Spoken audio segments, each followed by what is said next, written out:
Hey guys, Kim here. Today I want to talk to you more about contouring and highlighting. Now, if you are aware at all of Pinterest or like the Allure magazine beauty blogger of the year, you have heard of Miss Maskcara. Her stuff has been everywhere the past year, and for good reason. She's very skilled at using makeup, and she came out with her own makeup line because she's big on highlighting and contouring. Now, her makeup line is like two different color foundations. One's the highlighter, one is the low light for contouring, and she put it out. I decided, because it sounded like such a good idea, I was like, okay, even though I don't have a lot of money, I'll pay the $26 or whatever it was to try out the foundation. If you have rough skin like I do, no amount of exfoliation or moisturizing is going to make it work for your skin. I chose light, which is good for my skin tone. I use a Maybelline color of sand beige, and my CoverGirl color is I2 410, if that means anything to you. So I chose light. I'm Viking and Irish. I know I have very pale skin. So I chose her light color, and I'll open it up and show you. It's her mascara, highlight and contour, her HAC pack, and it's got the lighter shade and the darker shade. Now, I wanted to like this a lot, but it does not work on my skin, and the pigment was so impossible for me to get up. I heated it, I dug down all the way to the bottom of the pan. The stuff does not show up on my skin at all, and when it does, it's really, really, really patchy. Like I said, no matter how much I exfoliated or moisturized. And I use primer, I use a BB cream under this. I've got BB cream and primer on right now. But I could not get this to work for me, so I'm sorry. Cream foundations just don't work for my skin. So if you're like me and you want a cheaper, almost a cheaper alternative, but you'd rather use a liquid foundation because that's what I prefer for my skin, you can go ahead and sort of do this on your own. So what I did was I found my normal color, which is CoverGirl I2 True Blend. And then what you want to do is you want to go down about 2 to 3 steps in that foundation line to get your contour color. So this is I6, which you're like, I2 to I6, Kim, that's like 4 steps. Well, if you look at the little numbers on these labels here, the I2 is 410, this is 425. So I kind of went down 2.5 steps just so I stayed within my skin's undertone range. I needed to make sure I was getting a beigey color so it didn't turn out orange on my skin. So what you do is you just use these and you apply these like a natural highlight and contour, just like you would apply her cream foundation, except you're using a liquid foundation. So I'll go ahead and show you how I do it. This is another way to naturally contour your face if you don't have time to do that really dark foundation and then blend it for hours. You know, those are special like going out makeup looks. This is like an everyday highlight and contour. I did one before where you can do it underneath your makeup, underneath your foundation. This is how you can just use foundation, do it in a thinner layer. So I'm just putting a pump of it on my hand. I'm going to close this, I might need more later.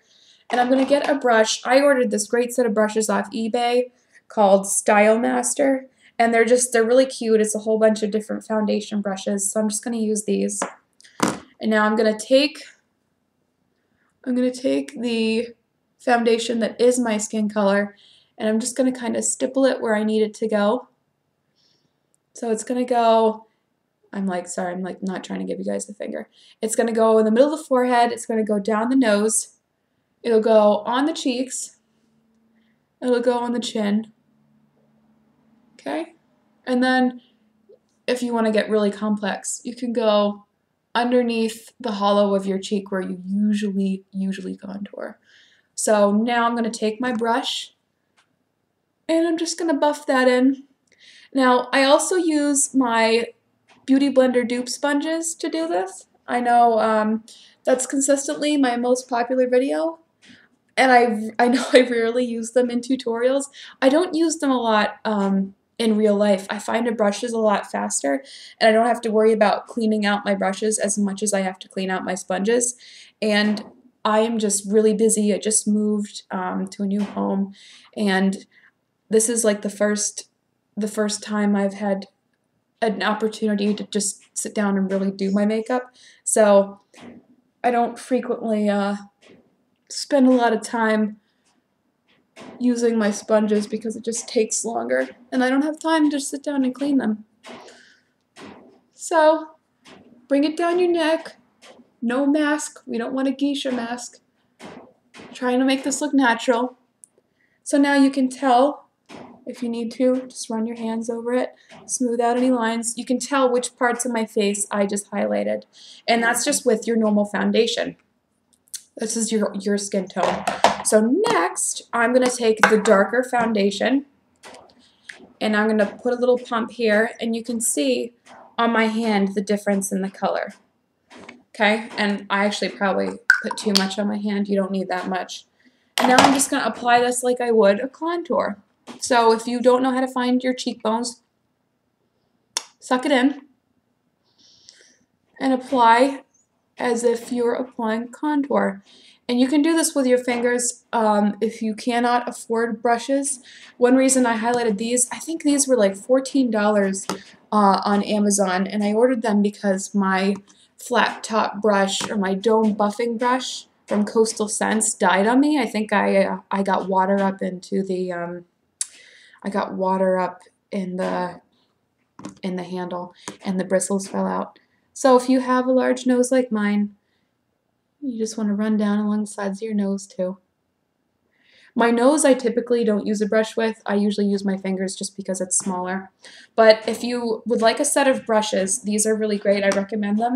I'll try and pull out all the ones that came with the set that I ordered.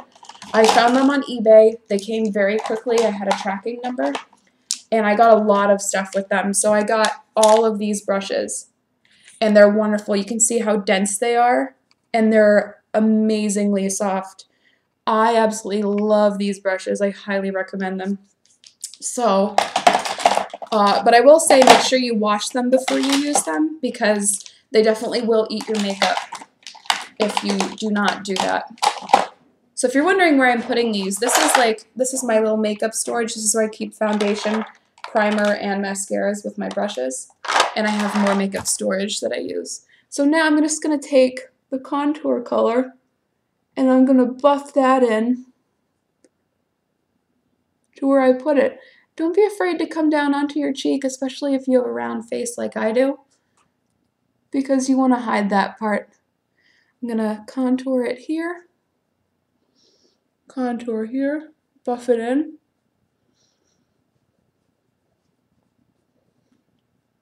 Remember, you want to do that 3. Okay? And then, if you have any left, just go under your chin. And I used up everything that I put on there, so I'm just going to pump a little more of this dark color onto my hand. And you can just contour around your jawline.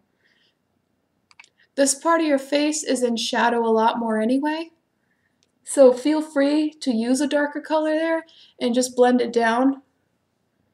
And if you have those little jowls like I do, I tell you, no matter how much I weigh, they're there. Just cover those up as well. Okay?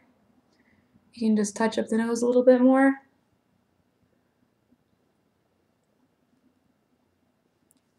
And I'm just going to check. If you need more, remember guys, foundation is buildable. If you have very red skin like I do, don't feel like you can only put on one layer of foundation. Obviously, you don't want to put on so much foundation that you look like a clown, but you can continue to build up your foundation to get the amount of coverage that you need. So I know that the CoverGirl True Blend is not a heavy coverage foundation, but I can build it up to get the kind of coverage I need. So let me just make sure I have everything smoothed out on my nose here. All right, and there you have it. You have the same effect as Miss Maskara's, but you have it with a liquid foundation. And you can see that my cheekbones are very predominant. If I wanted to emphasize this anymore, I could dust a highlighter along those areas once again, but usually this is all I do. You know, if I'm going to work, this is totally fine. So you can finish up with a powder if you need it, but that is another way you can naturally highlight and contour. So remember to find your right shades to make it seem natural. You go with your normal shade, you go down 2 to 3 steps in that same shade tone range. So if you are a beige, you want to go down in beige. If you're more warm, you want to go down in warm. All right, guys, I hope this was helpful for you, and I will talk to you later. Bye.